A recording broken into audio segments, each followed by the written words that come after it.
Hey everybody, today we have a couple of really amazing women to tell you about, but just FYI, there is a lot of talk of war and violence and also some anti-Semitism. So make sure that you know that that's what's coming up. How many times must you be told?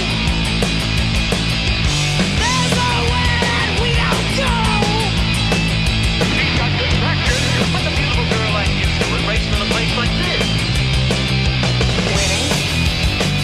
Hey everyone, Hi guys, this is Rita, this is Amanda. and you're listening to I don't know her. The podcast where we talk about women you've probably never heard of, but you should have. And You Will.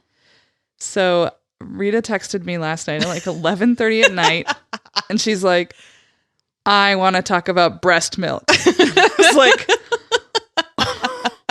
She sent me back a gif of that guy who kind of blinks and shakes his head. because that's my literal reaction. I was like, okay. Okay. So I have no idea, guys. I have no idea what she's about to talk about, but it's about breast milk. It's about breast milk. Okay, so I had this like really strange like occurrence that happened with my body. I don't know if it's happened to anybody else, but I never lost my breast milk What? from when I had my son. So Is that a thing? see, this is like, I don't know. I'm not sure if this is a thing or not. But it wasn't like, it's like not enough to like feed a baby with, but it's still there. It's always been present. And the other day I noticed that it was gone. Like I have had it for years. And then finally, like the well is fucking dry. And I was like, and my son's just had his birthday. He's getting older. 11th birthday. 11th birthday. But it was always like this tiny little, like still like a connection between me and him. Like there was still just that lingering thing of there was that little something just still in between us. And then it's like I was having a hard time with this birthday because he is getting older. We're getting into older situations. This year has been a little difficult with just like new things are happening, you know, new talks are happening and then it was gone. And I was like, he's not my baby anymore. Like I got really upset. I was like, well, that's it. I was like, the tie is broken. And Nick's like, you're being fucking dramatic. I was like, let me be dramatic. Can I ask some clarifying questions? Sure. How much are we talking? Oh, it's not like even enough to fill a thimble. Like How it's often? Still, well, if you just like would give it a squeeze, it would just come out. It was still I really always think there. that's not supposed to happen. I don't know. I mean, I know that like as a society, women are often conditioned to like not talk about what's really happening. But I feel like I would have heard about this by some point, like that someone had this problem. I really think that's not usual. And have you told the doctor? No, so I just I think it's normal to breastfeed for 11 years. I'm not still breastfeeding him. So No. like it was actually like I had a really hard time with breastfeeding. I was not there's some women are like, oh my God, it's such a connection and it's so beautiful and it's this. And yeah, but the first like month it was terrible. I had a terrible fucking time. I got mastitis on one side of my breast and it was rough and I Is did that not where like they get it. clogged? The ducts get clogged and then it gets Swells hard. up. Yeah. And it sucked. And two, like I just felt like I had shared my body already for 9 months and I was required to share it for another year. And I was like, I don't want to do this. It was really hard for me to get over it, but I successfully breastfed for 8 months, which I think is pretty good amount. You know, some people do years. I can't imagine. I know it's good for your child, but it was just like by the time he was done, I was done. Like it was really rough. But yeah, I was just like, I felt like there was like this just, he's getting older and now physically there's no tie in between us anymore. So I was very upset, but also, you know, he's going to grow up. We raise them so that they can leave, not so they can stay. I have a brother-in-law that's 60 years old and still lives with his mom. So Yeah, I don't want that. I would also say like, obviously, you know, he's still always going to be connected to you physically because he shares half of his DNA with you. Mm-hmm. There will be things that he does that have nothing to do with having seen you do them. They'll just be innate to how he is. Like, you know, Abby's father died while she was in the womb, right? Like he was in a coma. And so she's never known him. But when she got old enough, like around teen years, and ever since, when she walks in a room, everybody's like, oh, she walks like Steve. Oh my gosh. And everybody says it, like everybody in their family, his old friends, they say that she walks like her dad. She never met him. And so there's stuff like that that's like physical stuff you carry on from your parents that you have no idea you even do. True. Isai sits like my dad. My dad sits a certain way with his legs, and Isai sits like that. And I was like, why do you sit like that? He's like, it's comfortable. And I'm like, it's okay. That stuff's weird. Yeah, it was just kind of a tragic moment in my mom life. I was like, okay, I'm just a dried up prune now. You know that's not true. And you're younger than me, so if you're a dried up prune, what the fuck am I? We're both grapes. We have a mutual friend who is a young parent, and they're still breastfeeding their child, and I think he'll be 2. Yeah, and that's such It's an a long achievement. time. My gosh. But I went to a wedding the other night that he was at, and I guess he didn't know my age. And Really? so, you know, I made a comment about how he was quite a bit younger and therefore blah, blah, blah. And he was like, I'm not that much younger than you. And I was like, yeah, actually you are. And he was like, wait, how old are you? I've never asked that. And I said, well, I'm 36. And he was like, Gasp. his jaw drops, his eyes go wide. And I was like, dude, don't act that surprised. He's going to start helping you up from chairs now. Yeah. I'm like, I don't need a membership to the AARP yet. Jesus Christ. But nonetheless, apparently he didn't know. And I was like, yeah, that's because I look that good. Nice. Yeah. Well, I mean, I take it as a compliment. That is a compliment. If you're that surprised that I am on the way to 40, then that's good for me. She's headed to the 4th floor. Yeah. I don't feel like when I thought about my 30s, I thought I would feel more sophisticated. And that is not who I am. So I still feel like I'm like sort of an awkward, clumsy 25-year-old Yeah. in my head. And so I'm always a little bit surprised that I'm 36.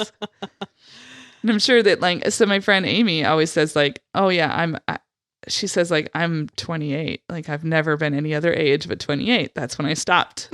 That's who I am. That's who I am. I like that. That's when I stopped. I think my mom stopped when she was 12. So Well, if anybody out there knows the answer to the breast milk question, yes, please Let us know. Tweet us, Instagram, Facebook, find us, email us. I don't know. Tell us what it is. is Rita normal or not normal? Okay, so let's talk about our ladies today. I have a secret agent. Ooh. Mm-hmm. I have a warrior. Mine's fairly short, though. Okay. Yours a little longer? Yes. All right, why don't you go first? Okay. Have you heard of Nancy Wake? I don't know her. Okay, she's a resistance fighter, a secret agent, and the Gestapo's most wanted person. Ooh. Yeah. So I actually stumbled upon her because I read a book, a young adult novel called Codename Verity, which is a fictionalized tale of these 2 girls who are in the RAF, which was the Royal Air Force. Mm-hmm. One of them is a pilot. She had like learned to fly on her own and had always wanted to fly. And she technically wasn't supposed to be flying for the Air Force. And the other girl was a spy. That even the best friend didn't really realize how deep into the spy world that she was. Wow. And it was set during World War II and in France.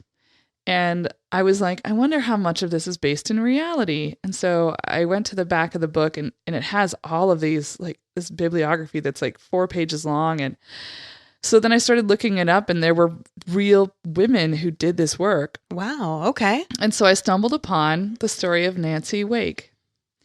Nancy Grace Augusta Wake was born on August 30th, 1912 in Wellington, New Zealand, to parents Charles Augustus and Ella Wake.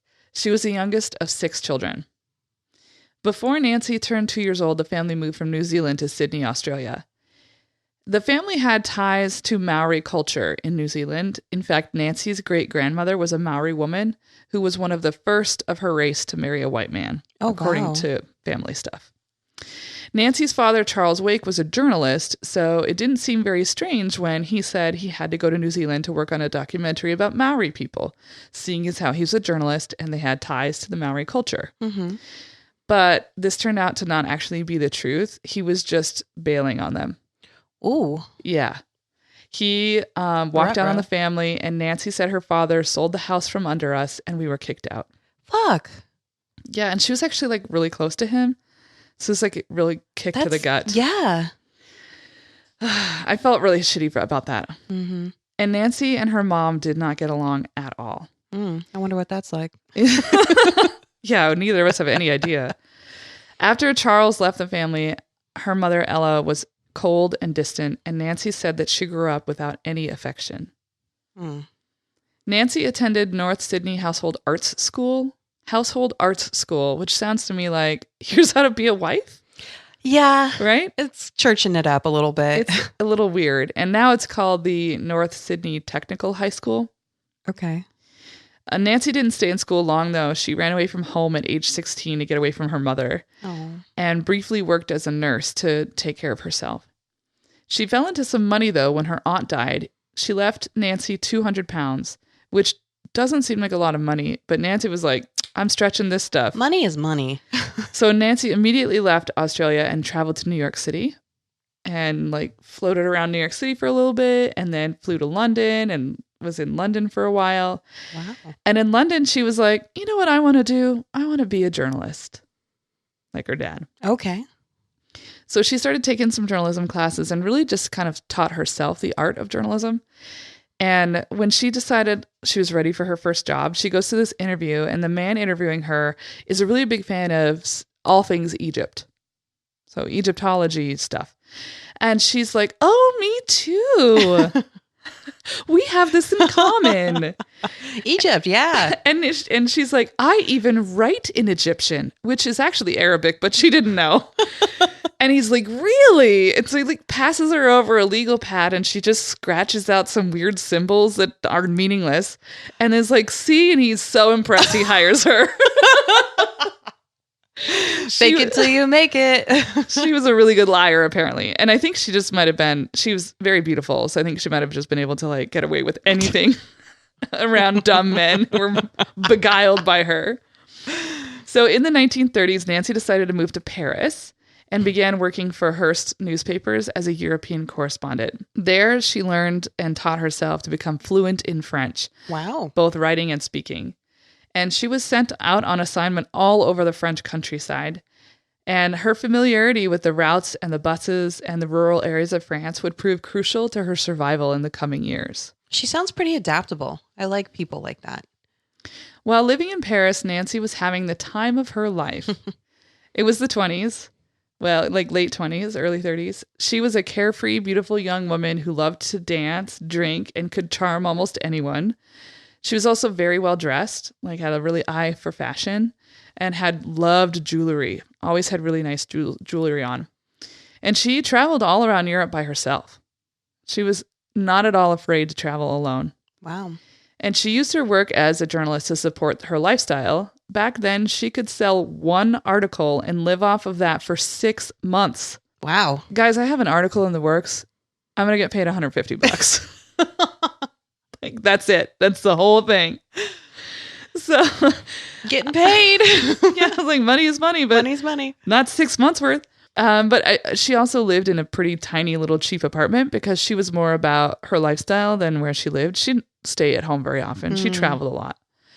So she often went out looking for a story because she had a place to, before she even had anywhere to publish it, so that she could use her work as an excuse to go new places, which sounds great. Yeah. So the big news of the time was the rise of a young Austrian man named Adolf Hitler and his Nazi movement. Nancy was sent on assignment to Vienna to report on what was happening. While there, Nancy witnessed brutality heaped on Jews by the Nazis, well before the complete rise of the Nazi takeover. In the town square, she saw Jews tied to a giant wheel and whipped within inches of their lives, some of them even children. Oh my God. It affected her greatly, so I actually want to share a clip of her talking about what she saw and how it affected her. But it was in Vienna that I realized that this was for real. And at the time, I was so shocked by it that I thought, well, if ever I can do anything, I'll do it. And it was really because of the persecution of those people that I think I ever got involved. It's a dreadful thing to see human beings being persecuted, especially for an Australian girl. I mean, we'd never had anything like that in Australia. I mean, I couldn't even persecute a cat, let alone a human being. Yikes. Yeah, so this experience ended up affecting her greatly and really pushed her. She decided at that moment, if I can do anything, I'm going to do it. Mm-hmm. Back in France, Nancy continued her life as usual, though with a growing concern about the state of affairs in her neighboring countries. She enjoyed the Marseille nightlife and eventually met a man named Henri Fiocca. The two of them got along really well, but Henry was known... It's Henry in English. I'll try to say Henri. But it's written as Henry. I'm going to read it wrong every time. But Henri was known as a ladies' man. He asked Nancy out numerous times, but she always turned him down because he was such a playboy. She was like, I'm too smart for you. No. A few years later, Nancy saw Henri again, and this time when he asked, she decided to give him the chance. And he won her over. The two were deeply in love and decided to marry. Once they were officially together, Nancy learned that Henri was actually a millionaire. What? I know. Wouldn't you like want that. Would you like to date some guy who's been after you for 2 years and then be like, oh, you're a millionaire? How convenient for me. So lunch? Yeah, I On guess his parents were some kind of industrialist and they had a family business and he was helping run the family business and he was a millionaire. Wow. So that meant that Nancy now became a wealthy socialite in the Paris scene. The two married in 1939 and just 6 months later, Germany invaded France. Both Nancy and Henri wanted to help in the war effort and soon they went from observing to actively participating in the new and burgeoning French resistance. The two of them actually purchased an ambulance, which Nancy drove, and she would ferry Allied soldiers and refugees out of France and into Spain using the ambulance. Wow. Nancy became part of an escape network designed by a man named Ian Garrow. Ian had been in the French armed forces prior to the war starting, and he was against the Nazi party. And when the armistice was signed between France and Germany, where Germany then had basically planted a Nazi sympathizer in charge of France, this guy went against his own government and started leading the French resistance. Wow. Yeah, he put his life on the line. Yeah. And he was one of the more prominent, successful leaders, as well as a man named Patrick O'Leary, who created a route that could get people out, and it was named the Freedom Trail. Nancy worked as a courier at this point, carrying messages and food in between underground groups. As a beautiful and wealthy wife of a prominent businessman, she could travel undetected and without much interrogation. They just assumed that she was a housewife, so they didn't think anything of her. She even got false papers that allowed her to work in the most Nazi-occupied part of France, Vichy. Meanwhile, an underground resistance militia was forming. They called themselves the Maquis. They were trying their damnedest to fight the Germans, but they were really unorganized and unconnected. They were like these little small disjointed groups that were hanging out in the forest and they didn't communicate with each other. They didn't have any way to coordinate with each other. So they had the same goal, but they weren't working together to get towards it. So they weren't very effective. Not as a large group. They were effective in small ways. Like they might bomb a bridge here or there. And that's helpful, but if they were all working together and coordinating attacks, it would be more effective. Yeah, there's more strength in numbers kind of thing. So in Vichy, the heart of the Nazi territory, Nancy began helping thousands of POWs, downed airmen, and refugees flee France. She was carrying key messages to Allied forces and guerrilla groups, as well as setting up safe houses for fleeing people. And of course, the Gestapo starts to get word of her. And so they know that there's a beautiful woman working in the resistance, and they're out to find her. The Gestapo had spies everywhere, and some of them were even planted in the inner circles that Nancy was traveling in, because they knew that they had to get close to the top.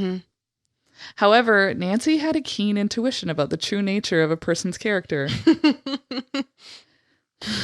AKA she can smell a rat. Yes. She reminds me of me in that way. Like, we've had that conversation. Yeah, she's really good at it. So one time, Ian Garrow, the guy who, like I told you, was the captain in the French army who created this resistance program, he brought a man named Paul Cole to Nancy's house. And upon meeting him, Nancy immediately was uneasy. She's like, there's something about him I don't like. And there were a couple of things he did that immediately made her upset. One was he kicked her dog out of the room. And she was like, excuse me? And then he walks over to the bar and just cracks open a brand new bottle of whiskey that was like really expensive shit that they had been saving. Her and Henri had been saving as celebratory whiskey for the end of the war when the Nazis were defeated. Oh my God. So she was like fucking pissed. Yeah. And you kind of maybe got a little bit of her personality from that, but her personality is not to be fucked with. Like, she is not at all a timid woman. And she just turns around and she was like, you can get the fuck out. Yeah. And she kicked them out of her house.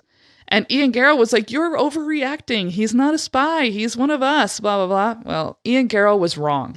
Oh, shit. And Paul Cole was actually a man named Harold Cole, and he was a Gestapo agent. But because she didn't reveal anything and kicked him out of her house, he just thought she was a nosy, weird little housewife. So once again, she went undetected. Wow. And now the Germans started to call her the White Mouse, because she would always slip away from their grasp. The Gestapo had become suspicious that Henri and Nancy were the people behind all of this, and had started tapping their phone and opening all of their mail. And they were following them pretty hardcore. Yeah. But still, they didn't have enough to really pin Nancy down as the White Mouse. She became so successful at her resistance work that the Gestapo decided that she was their most wanted person, and they were offering a 5 million franc reward for her capture. Whoa. Can you imagine? Whoa. $5 million. That's how you know she was good at her job. Yeah. At this point, it was clear that living among the Vichy regime was becoming too dangerous for Nancy, so she decided to flee France. Henri decided to stay to take care of the family business, and he was going to come join her later. But getting out of France was actually way more difficult than she thought it would be. For 3 months, she circled the country on like trains and buses and bikes and cars and trains 6 times around the entire country of France, waiting for an opportunity to cross the Pyrenees Mountains. At one point, she was so close back to her own house, she could see it. Oh, geez. She could see her front door, and she wanted to go inside and see Henri, but she knew that the house was likely being watched, and if she went to him, they'd both be caught and killed. So she didn't go inside. On the train, finally, when she's like almost out, on the train, Nancy gets caught with her false papers and thrown into the jail by the Gestapo. They don't know who she is. She still claims that the person that she's on the false papers is who she is. They beat and torture her for 2 days. But still, they didn't know she was the infamous White Mouse. She made up this story that the reason why she'd been caught and that the reason why she had false papers is that she'd been having an affair behind her husband's back, and she had drawn up false papers so she could leave him and start over. Oh. And initially they were like, this is bullshit. That's a good lie, though. Isn't it? Yeah, because it's totally plausible. Especially at that point in time. Yeah. When you would like maybe not be able to do a divorce because he might not grant it, then you might as well just rename yourself and start over. So they didn't believe her until Patrick O'Leary, the guy who created the Freedom Trail, showed up at the Gestapo headquarters where she was being held and claimed that he was the lover that she spoke of.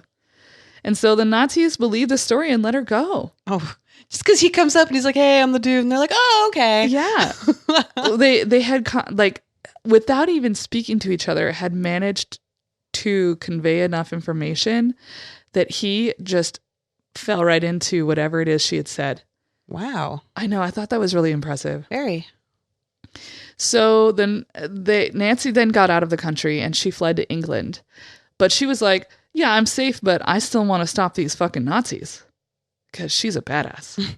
So Nancy goes to the British authorities and offers to join the SOE, which was called the Special Operations Executive, which we would now, I mean, like, that's spy shit. It was a secret group that Winston Churchill had organized to create an underground network of spies who would infiltrate Nazi-occupied territories.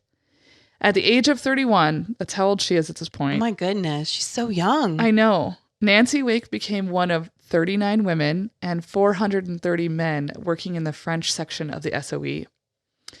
As an SOE, she was trained in survival skills, silent killing, which we'll talk about a little later, codes and radio operations, night parachuting, plastic explosives, rifles, pistols, and grenades, Wow. among other tactics. She and the other women that were assigned in the SOE, they were officially signed on their papers to be nurses, keeping the true nature of their work secret until after the war ended. No one knew. Wow. On March 1st, 1944, in preparation for the Allied invasion of Normandy, otherwise known as D-Day, SOEs were parachuted into France to help coordinate those, remember those militias I was telling you about in the forest? So they're like, we need to coordinate these motherfuckers. Yeah. So they're parachuting in all of these men and women to help coordinate these groups. And Nancy is one of them. So Nancy parachutes into Auvergne. Her parachute becomes tangled in a tree. She's just stuck in a tree. Stuck in a tree. And she's like, fucking shit. Stuck in a tree. So Nancy Wake is hanging in this tree, and a Maquis captain named Henri Tardivat shows up, and he's like, oh. He looks at her and he says, this is literally what he said. I hope that all the trees in France bear such beautiful fruit this year. That's a line if I've ever heard it. To which she replied, don't give me that French shit. When she arrived, the Maquis were not impressed. They saw she literally landed in a camel coat and high heels. What? That's what she was wearing when she parachuted in. Okay. So she shows up and the Maquis are like, What the hell is this? That's our person? They saw a well-dressed, sheltered housewife and not an intelligent, clever spy. So, in an effort to win them over, Nancy challenged the soldiers to a drinking game. I like her. Right? She was like, here's how this is going to go, people. We're going to drink all night. And the last one still standing at dawn wins. And they were like, you're on, bitch.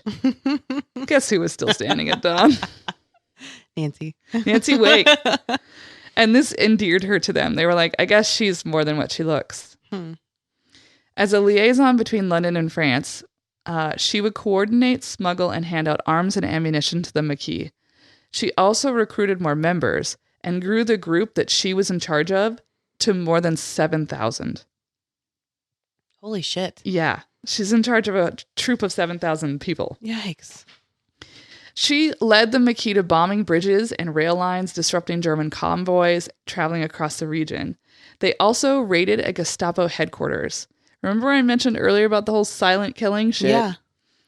When they encountered a Gestapo officer who was about to alert everyone that they were there, Nancy knew what she had to do. I'm gonna play you a little clip about the training she went through for this moment. Okay. They used to have us doing this all the time on the desk to harden this up, harden this up, harden this up. And then if you crack him on the neck and you stick your leg up in between yours, and that was it. It's a dirty way of fighting, but it's either you or the enemy. Did you catch what she did? Yes. Kick it up in between there. Yeah, she karate chopped his neck and then kicked him in the balls. Yikes. And then the man went down. And that, so do they break people's necks like that then? So when she was talking about like she would practice and practice and practice, Yeah. they would, as part of her training, they would have to karate chop the tops of wooden desks until their hands basically were solid. Jeez. But like it would break their fingers and then it'd have to reheal and keep breaking them. Yeah, it was crazy. So yeah, so when she did that, it's like imagine if somebody like Hit you with a pipe. hit you with a pipe. Yeah, that's what it was like. So she just was like, boom, hit him in the neck, then kneed him in the balls, and he dropped and he was dead. Jesus Christ. And when she was being taught this technique, she was like, there's no way this actually works. So she did it, and then she was like, Holy shit, it oh, works. shit, I just killed that dude. During a particularly dangerous battle, one of the wireless operators that she was working with destroyed all of their codes because the Germans were advancing on them and he was afraid he was going to get caught and he didn't want to reveal their locations. But this meant that now that there was no way of getting in touch with the SOE, and that would make them stranded with no way to communicate, to get them ammunition or food or anything. And it would mean potentially that they would be advanced upon by SS troops and they would have no idea. Yeah. So they knew that they needed to somehow get to the nearest SOE headquarters, but that was more than 200 kilometers away. So the options were driving, but if Dangerous. they drove, it would be too dangerous. They would certainly get caught. Mm-hmm. Well, Nancy says, I have an idea. I'll do it. I'll ride a bike. What? Yeah. She rides a bike for 200 kilometers. Yes, she cycled more than 180 miles each way, passing through several German checkpoints on the journey. And it was an extremely physically taxing ride and super dangerous. Mm-hmm. Throughout the trip, she stopped to refresh her makeup. She would like literally like pull off to the side and pull out her compact and like put more powder on, pinch up her cheeks, so that when she would roll up on the checkpoint, they would look at her and they would see a pampered housewife. Wow. Yeah. And because she spoke fluent French and basically had she was Australian, but her accent wasn't really there when she spoke French. Mm-hmm. It sounded French. They were totally believed it. They thought that she was a French housewife. And as she did before to get that first job, she would flirt with them. She would roll up to these guards, right, on these checkpoints. And this was her favorite line. Hello, officer. Would you like to search me? Scandalous. Yeah, right? Another aspect of Nancy's past that helped her in this journey was her familiarity with the countryside of France from her days as a journalist. Yeah. She didn't worry about getting lost because she knew exactly where she was and where she was going, which no one else in the McKee would have known. So if a man had done it, they would have gotten lost. Mm-hmm. After riding for 72 hours in a row, Nancy finally arrived back at camp with the codes. And Nancy said that when she arrived, they asked, "How are you?" And she said she just cried. Oh. She said, "I couldn't stand up. I couldn't sit down. I couldn't do anything. I just cried." Yeah. You can imagine her whole body would be in so much pain. Yeah. And the sheer danger of it. She said that of all the things she did during the entire World War II, including leading battles, going into Gestapo headquarters, that bike ride was the most terrifying. Yikes. The Reich had their eyes set on Nancy's McKee group because of how successful that it had been in destroying Nazi operations throughout the region. So in June 1944, 22,000 SS troops moved in on the 7,000 McKee. But Nancy wasn't about to let the number scare her. She and her army escaped, and not only that, they killed 1,400 Germans and only 100 of their own died. Wow. Nancy said this, "The only good Nazi is a dead one." I'm into that. And she had no qualms about killing Germans. And actually, there's this really interesting story about how they had captured a German spy who was a woman. Oh. And the men in the group just couldn't kill her. So she just walked up and shot her. God. Yeah. And they were all like, holy Whoa. shit. One night, Nancy had a nightmare that the Gestapo had captured her beloved Henri and killed him. She hoped that this was the one time her intuition was wrong. On August 25th, 1944, Paris was liberated from the Nazis, and Nancy led her troops into Vichy to celebrate. Upon arrival, she learned that her nightmare had come true. No, no. The Germans had captured Henri, tortured him, but he refused to give them any information or confirm that his wife was the White Mouse. For this, they killed him. Within the year, the war was over and Germany was defeated. It makes me so sad that she lost her husband at the end. Yeah. Nancy continued to work with the SOE after the war, working in the intelligence department, which I love. Mm-hmm. In 1949, she moved back to Australia and ran for political office, which she lost. She ran again in 1951 and was defeated then as well, though this race was extremely close. She lost by only 250 votes. I'm also like, who the fuck did she lose to? Mm-hmm. Was he made of gold? Was he a saint? Like, who are you people to not vote for her? It didn't say who she lost to. It did, but Nah. they're meaningless to me. I'm not Australian and it's the 50s. Yeah. Nancy left Australia again after this loss and went back to England where she worked in intelligence. There she met a man named John Forward.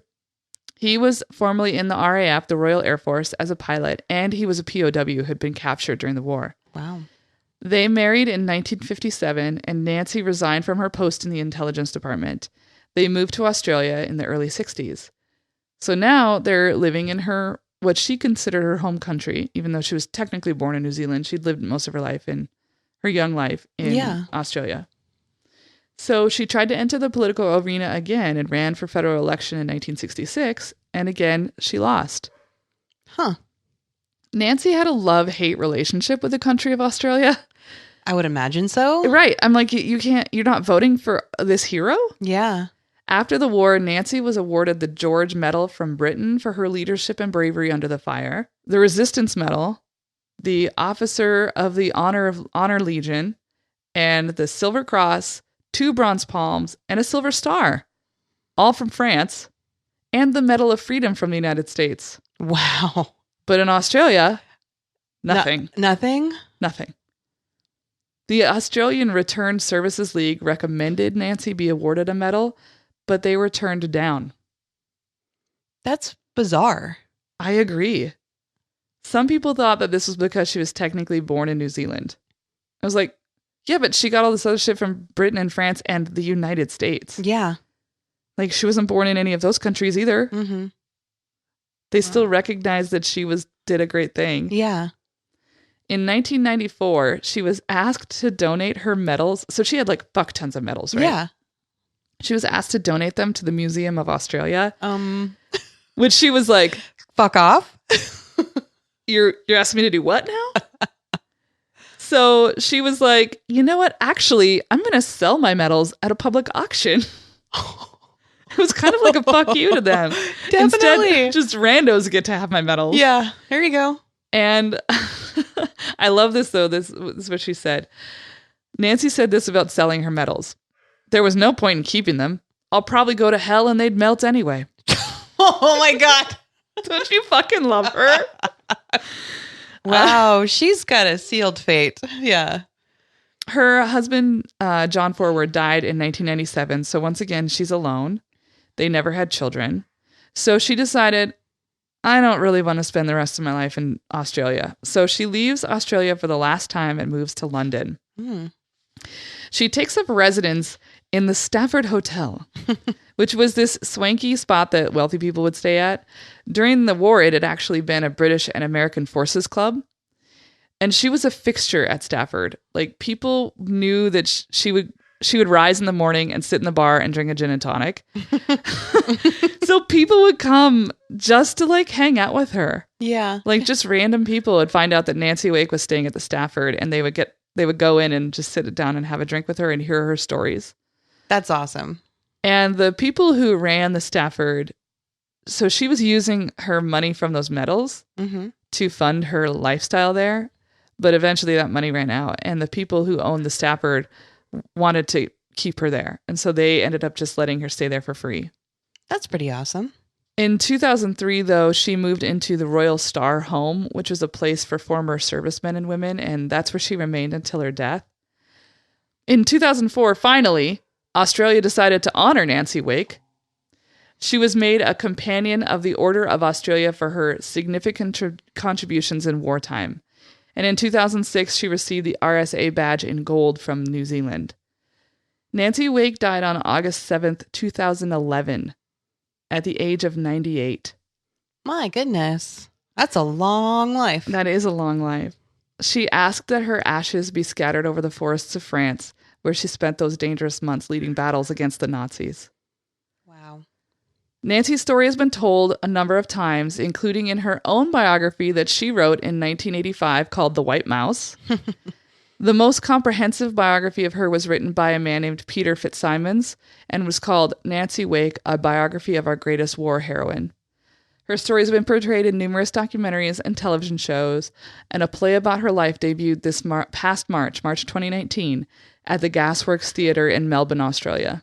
Wow. Yeah. I got my information from a place called The Archive.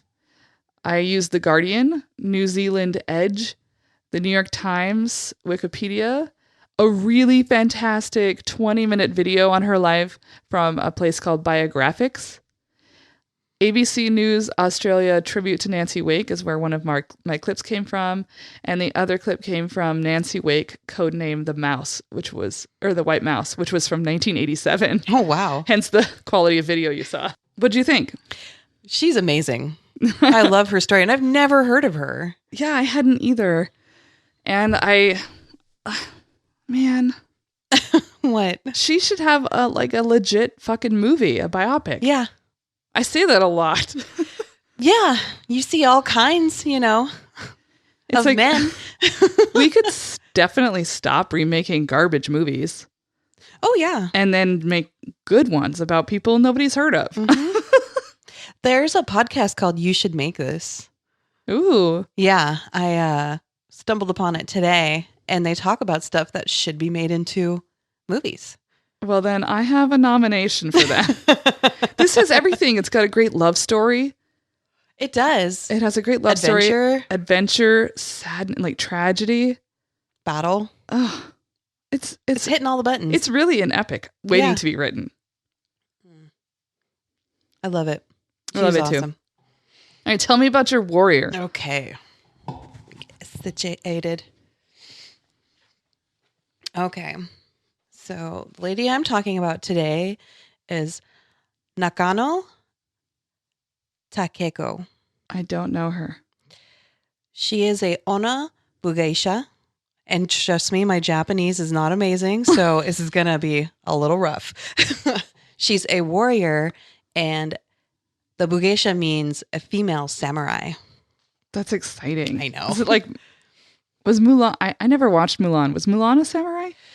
That movie, I saw it, but I haven't seen it since I was a child. But I do know that she was a fighter disguised as a boy. Yeah, that's all I know. Yeah, and I think she was royalty too, wasn't she? Yeah, I think so. I haven't, and they're making the a live action version of that, and I did see the trailer, and it looks amazing. Ooh, that's fun. I just wondered if Mulan was based maybe on this person, but I don't know if they're actually in any way related. I don't know. So Nakano Takeko was born in Edo, which is now modern day Tokyo. She was the eldest daughter of Nakano Eina, who was an Aizu official, and his wife Koko. She was an extremely intelligent child, and she could recall the Ogura Hyakunin Ishu, which is, she was able to do this when she was 5 years old. And I looked up the Ogura because I was like, why is this so significant? And it's a collection of classical Japanese anthology of 100 Japanese waka, which is poems by 100 different poets. She could recall every single poem and every person that wrote it by the time she was 5. And it was called what again? It was the Ogura Hyakunin Ishu. Interesting. I read, as part of my poetry degree, I read the Kokinshu, Ooh. which is a huge collection of poems. Yeah. They're incredible poems, but that is probably very similar to that. And I can tell you, I would not be able to memorize an entire volume of that. No. Yeah. So her family noticed that she could retain information really well, and she was a really diligent learner.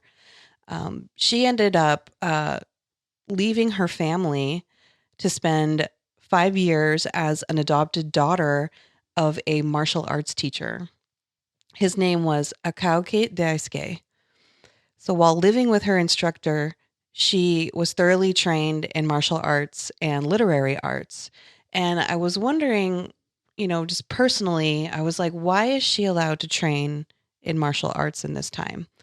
And so at this period in time, Japan was, in a feudal state. So there was a lot of wars going on, battles. And so the men would leave to join the army.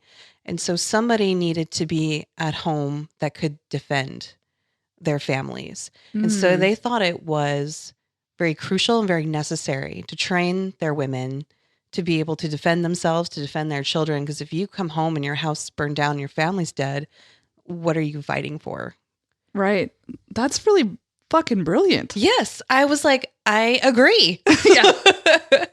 Would do. Yeah. And it was traditionally practiced. And it was a lot to women of nobility. And so like women of some kind of rank were given more opportunities to learn how to fight. Huh. Yeah. To keep their bloodline going. Yeah. It's a really good idea. Why? Western culture's dumb. I know. I was watching this really cool documentary from National Geographic, and they found mass graves of samurai warriors, and they would find a lot of women's bodies. And so they learned a lot about samurai culture through examining these bones. And I want to share a little clip with you from that documentary. One of the great untold stories of Japanese history is the involvement in War of Women. There aren't that many references, but the ones that are indicate that when the chips were down, the samurai women would fight every bit as bravely as men. There was not the gender distinction that women were thought to be as civilians or non-combatants. If you were part of this warrior family, I believe that both men and women were in some ways almost equals. And I find that just incredibly poignant that they were given the opportunity to learn how to defend their homes. Yeah. And the scene that they have, the video that accompanies this, they have sort of recreations, and it reminded me of Crouching Tiger, Hidden Dragon. I love that movie. Oh my God. Have you rewatched it in the last couple I haven't of years? rewatched it in the years, no. That shit holds up. Really? It is beautiful. That movie and Brokeback Mountain is what made Ang Lee my favorite director. Ooh. He did both of those. Yeah. What breadth and depth he has. And then he did the Hulk, and it was all over. But that movie is amazing, though. it is. It's so beautiful. And the women were warriors in that. Mm-hmm. So Takeko's specialty was the use of a naginata, which is a bladed pole arm. It's either a really long wooden pole, or they can do a metal pole. And it's got this really long blade on the end that turns slightly into a hook. Oh, yeah. You've probably that was in the movie. Yes. Crouching Tiger, Hidden Dragon. Which the only reason I still have really good recall on that is because the last year that I taught film, I had the kids watch that. Oh, nice. Yeah, because I was like, they've never watched a foreign film in their lives. We're gonna do that now. So she actually became a skilled instructor in teaching the use of the naginata. She was so good with it. At age 16, Takeko goes back to Aizu and returns to her family. Her teacher tried to arrange a marriage between her and his nephew, and she was like, fuck that. No. She's like, I'm not going to get married.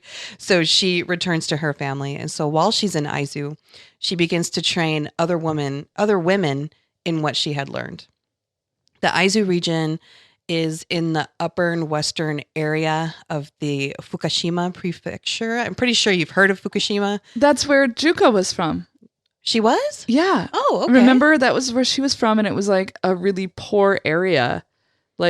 It was lots of laborers and farmers and things like that. So it was that's why she was not going to be well received, because she was from that area. Oh, Wow. I forgot about that. Yeah. Aizu was like a central location that held a huge population, and it was where most of the temples were, like the royal houses where noble families stayed. It was an important commercial and manufacturing center, so definitely like a central hub, like what we would see today as, like the big city or something like that. So they had an imperialist emperor who was in power, who was trying to modernize Japan. He wanted to modernize, he wanted to westernize, and he wanted to expand. And did you tell me a year? I can't remember what This time is period we're looking in at. the late 1800s. Okay.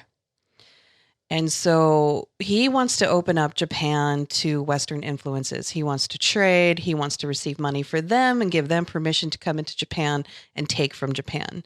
And they have also a shogun ruler who's there at the same time, who's like, no, Japan has always been Japan first, and our people first, and our culture first. And he's more of like, he wants things to stay how they are and kind of not invite all these outside forces. Yeah. So it really divides their powers, with the old and the new kind of ideas. And there was a serious uprising from the people of Japan because they felt this is dangerous, that they feel like they're going to be used. So it basically creates a huge civil war. The Civil War starts in 1868. And during this war, the emperor's army actually had Western financing. So he received a bunch of money, and he actually received a bunch of military supply, and he received a bunch of guns and artillery. And so if you can imagine these people who are fighting with ancient techniques, a gun is going to be devastating. Yeah. It reminds me very much of like when Lozen was fighting. Yeah. Although she did eventually have guns too. So when Aizu is threatened with an attack, Takeko forms an unofficial unit of 20 women armed with naginata. They called themselves the Joshitai, and the army included her 40-year-old mother and her 16-year-old little sister. Wow. Yeah, her sister's name was Yuko. So even though the women were allowed to train and to defend their home and villages, they were not allowed to officially join the army, which is bullshit. It's like, okay, so you're good enough to fight, you're good enough to defend. We'll use you when we need you, but you can't come over here and do this. Like, I don't understand that. It seems like obviously it's a double standard, right? Yeah. Like, we want you to be trained just in case, but we don't want you to proactively use it. Yeah.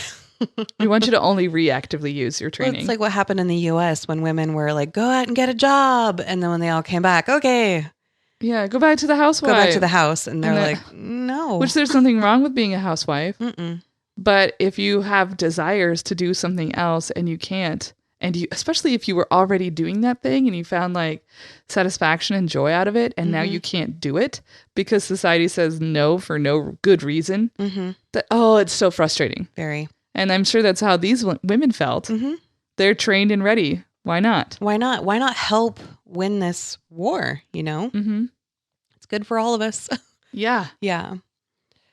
So they traveled to an Aizu outpost and asked to help fight with the army.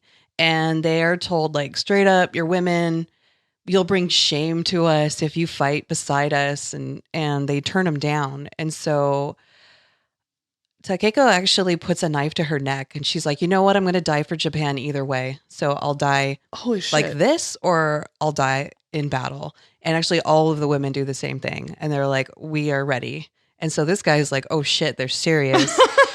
He gets a little far. He gets a little stunned. He's not thinking that they're that dedicated. So he's like, okay, you can fight with us. And I have a clip I'd like to share with you about that. The next day, Takeko's women have finally joined forces with the Aizu men. But they are cut off from the castle by a large unit of the emperor's army. While the main Aizu force with Takeko's women engages the enemy, 2 other units attack from the flanks. The aim, to break through and return safely to the castle gates. So as it said, the next day they're able to join forces with the military. And I wanted to share that clip with Amanda because there's a visual of how the women were dressed Yeah. and their weapons. They have no armor. They have these pants that they did kind of a long gown over, and then they have a headband that they wear, and they just have their weapon. And all of these other guys are in armor. They've got swords. They're a little bit more well protected. And so it's like, for me, the gravity of the situation of running towards your certain death, basically, because you are out in the open. You're outnumbered and out, like, armed. Yes.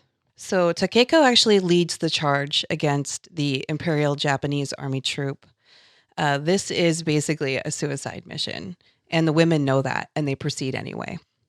They should have been immediately shot down by the Emperor's army, but the army sees the women running towards them, and they're shocked. They don't know what to do. They're like, there are a bunch of women. What do we do? Do we kill them? Do we kill them? Do we not kill them? And so an order is given to take them alive. And that was a no-no. Oh, you underestimated them, huh? Oh, that sounds, yeah. Don't underestimate us. So they get within fighting range of the women, and they just start taking the soldiers down. They're just slicing them up. They're killing them, slaughtering them left and right. They're like fierce. They're relentless. And the army begins, they start shooting out of fear. They like, even though they are told not to kill them, they start shooting. Takeko was said to have killed 6 people. And they realized, like, as she was fighting, that she was the one that was leading. And so there's an order to shoot her. She shot once, and she shot straight through the chest. Her sister Yuko runs over to her, and as Takeko's dying, she asks her sister, do not let them take me as a trophy. And so she asks her sister to take her head. I know. I guess it was practiced of taking your enemy's head and like staking it, on a peg. She didn't want to be a trophy. So her sister, her 16-year-old sister, takes her head. Oh my God. Yeah. Oh, that is, first off, a little gruesome. But also, that is really, I can't imagine being a 16-year-old and have to do that. Mm-hmm. Or any age. Yeah. But like definitely young. And at this time, Takeko's only 21 years old. Oh my God. Yeah. Oh. She's a baby. These young people. So through all the best efforts, Japan ultimately did fall into the hands of the emperor and the Western interests.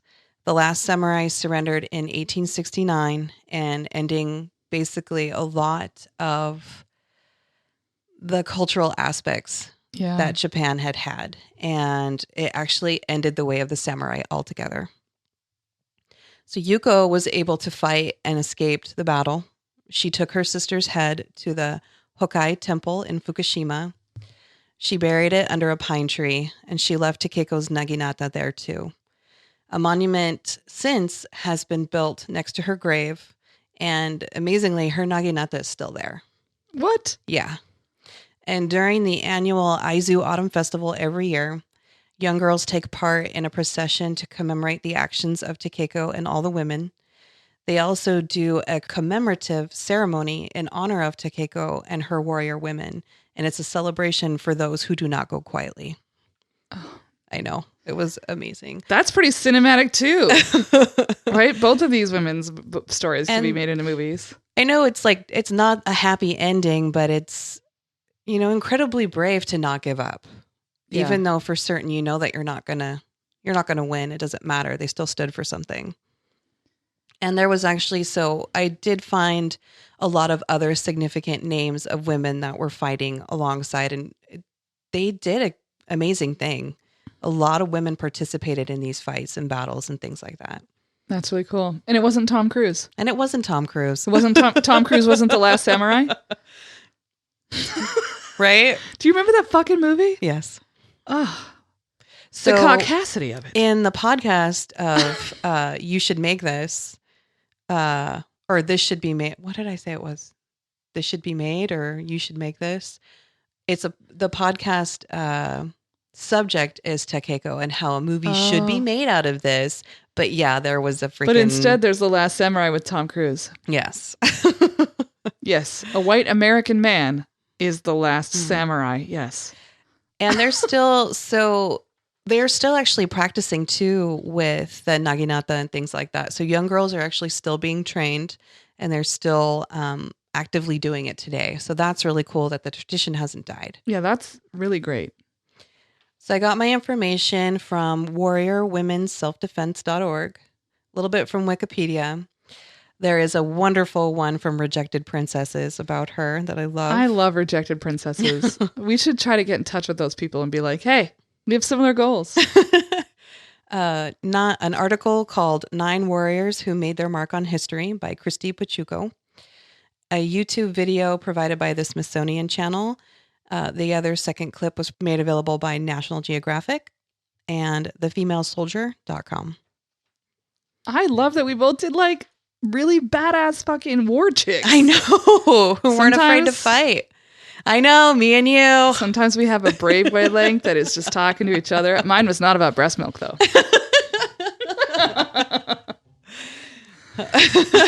I would never come up with that topic. I would have loved to have seen your face when I texted you that. I was like, we're going to talk about breast milk. You're like, okay.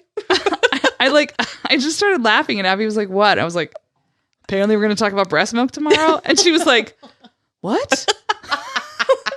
And then I was like, what if somebody was like pumping their breast milk like in the open into a cup at the this restaurant that Rita works at, which would be very funny. That would be funny. And weird. Yeah. Well, I did. And two, mine was fairly short because there's not a lot about her. Well, it was, yeah. And also there was like conflicting story because it gets mixed up almost like how Queen Nanny was, where there's like mixing up with folklore and what's true, what's not true. And then people are like, she wasn't that important. And other people are like, she's got a freaking monument. I'm pretty sure she did something. Well, and even if she herself was basically just the face of the movement, then that's why she needs to be remembered. Mm-hmm. The movement itself was obviously very powerful and empowering to the women of that time and that era. And if she happens to be the one that has the face and the name, then so be it. Mm-hmm. It's how we can remember and honor every woman who did that. I agree. Well, this has been a fun little treat. Yeah. I hope everybody enjoyed that. Our editor is Lucas McIntyre. Thank you for your hard work, Lucas. Thank you, Lucas. We also have great theme music provided by Jennifer Finch of L7. Please check them out whenever you can. You can follow us on Twitter, Facebook, Instagram. You can iTunes. email us. Stitcher. Yeah, we're on every podcast platform. You're listening to it right now. You already know that. But you Tell can your also friends. email us if you've got something cool you want to share or ideas. We have our email address is idon'tknowherpodcast@gmail.com with no apostrophe because they don't allow them in email addresses. So I think that's all for now, folks. All right. Till next time, guys. Bye.